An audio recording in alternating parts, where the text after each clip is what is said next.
Hallelujah. Bwana Yesu asifiwe. Yeah, this is a wonderful day that the Lord has made. Let us rejoice and be glad in him.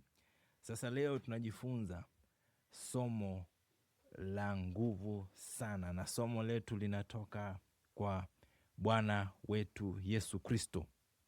Sasa swali ni hili: kwa nini Yesu hakuwafunza? Kwa nini Yesu hakuwaelezea? Yesu aliwaonya. Yesu aliwaambia ya kwamba kumbukeni mke wa Lutu. Sasa ni jambo gani ambalo mke wa Lutu alilolifanya mpaka ikafikia wakati wa kwamba wakati Yesu anaelezea wanafunzi wake siku za mwisho, hatari ya siku za mwisho, akizifananisha na siku za wakati wa Noha na wakati wa Lutu. Sasa katika hiyo sehemu ambapo maandiko yetu yanatoka katika kitabu cha Luka, ambao ni Luka 17 kuanzia 33. Injili hii ya Luka, Yesu anaelezea wanafunzi wake hatari ya siku za mwisho. Sasa Yesu akaelezea wanafunzi wake, kumbukeni mke wa Lutu. Bwana Yesu asifiwe. Sasa mke wa Lutu ni jambo gani alilolifanya ambapo ikafika sehemu ya kwamba Yesu aliwakumbusha wanafunzi wake, aliwarudisha nyuma katika maandishi ya Musa? Sasa tuangalie kwanza, jambo la kwanza ni kwamba mke wa Lutu, Biblia inatuambia kwamba aligeuzwa akawa pila ya chumvi.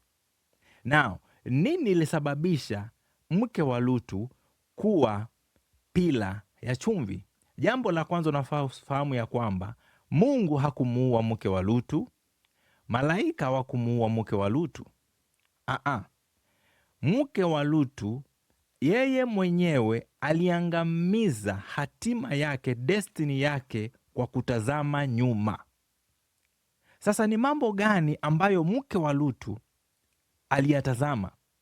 Maana wakati maandiko yanasema ya kwamba mke wa Lutu alitazama nyuma, si kwa kutazama na macho tu. Hapana, macho ndiyo alitazama, lakini alitazama na moyo. Kumbuka ya kwamba mtoto wa Mungu, Mungu huangalia mioyo yetu. Sasa mke wa Lutu kutazama nyuma ilifananishwa na kutamani maisha yale ya Sodoma na Gomora.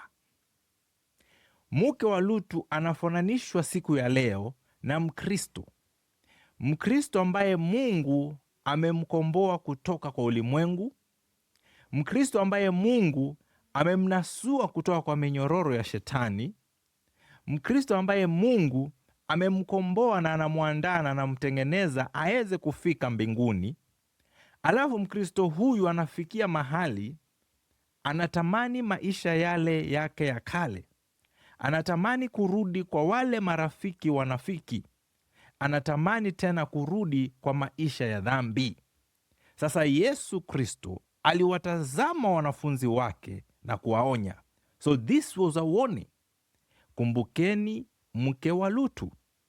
Nimewahi kutana na Mkristo akaniambia, mchungaji, nakumbuka wakati wangu nikiwa kwa dunia nilikuwa na mapesa, maisha yangu yalikuwa hivi. Nikamwambia, ndugu, funga mdomo wako na chunga maneno nao nena.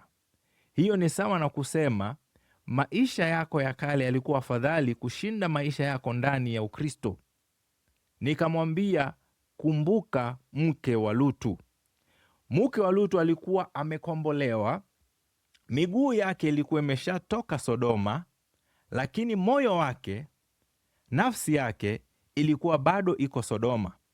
Sasa ukitaka kuelewa sana zaidi ya mafunzo haya ya Sodoma, kuna video nimeongea kuhusu the days of Noah, nikifunza mafunzo ya Yesu kuhusu nyakati za mwisho, na nikaongea ya kwamba katika kitabu cha Yuda kuna sehemu Yuda anagusia kuhusu watu wale wa wakati wa Sodoma ambao walienda after strange flesh.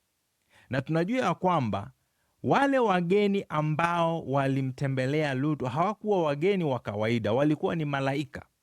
Sasa watu wa kizazi kile cha Sodoma walitaka kuwa na uhusiano na malaika, hatari kubwa. Sasa mke wa Lutu amekombolewa na judgment inataka kufall upon the Sodom and Gomorrahs, na huyu mama ametazama nyuma na ametamani maisha ya nyuma. Na kutazama huko kulimfanyia kitu ambacho mpaka wa leo pila yake bado imesimama kama ukumbusho.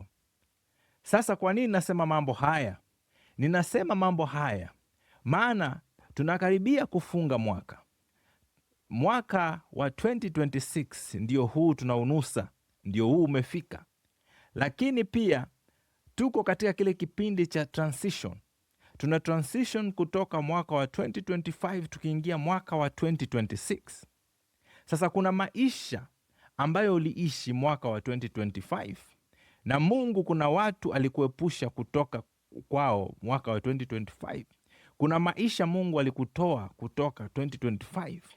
Usitamani maisha hayo unapoingia mwaka wa 2026. Jifunze kupractice kitu inaitwa spiritual cut off. Kata marafiki wanafiki, kata maisha ya dhambi, kata maisha ambayo unajua yataleta stagnation katika mwaka wa 2026.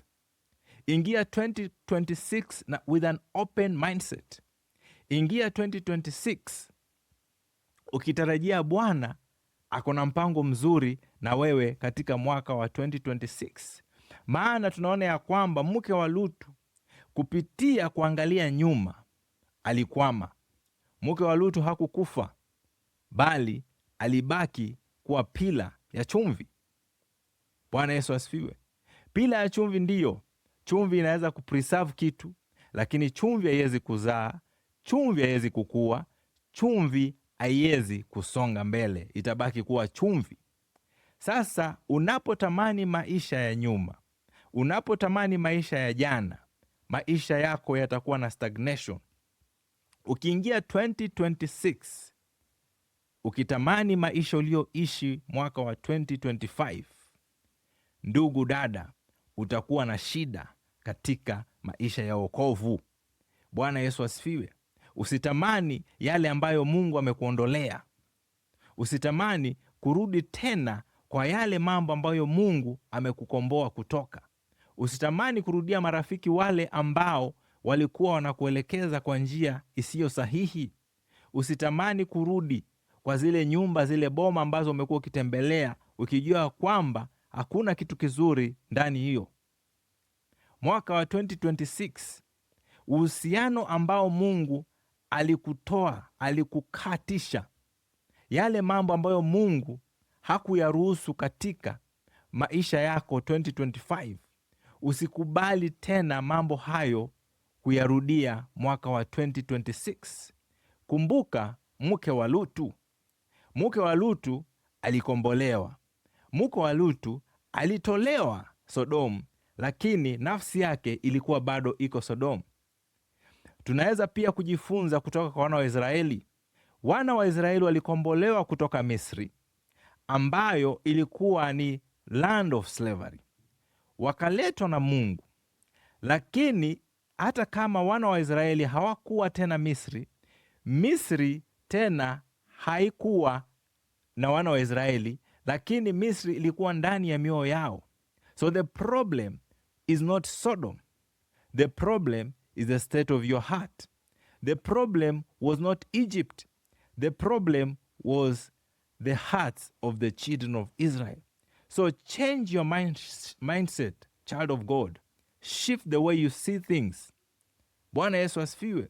Maana shida ya watu wengi sana si kwamba Mungu hawafanyii jambo, si kwamba Mungu hawapeleki mbele, ni kwamba bado wamebeba katika mioyo yao unforgiveness, bado wamebeba bitterness, bado wamebeba roho ya revengefulness, na hiyo ndiyo inaleta stagnation katika maisha yako kama Mkristo. Hauwezi grow spiritually, hauwezi develop into maturity kama bado uko na stagnation, kama bado uko na vitu umeshikilia.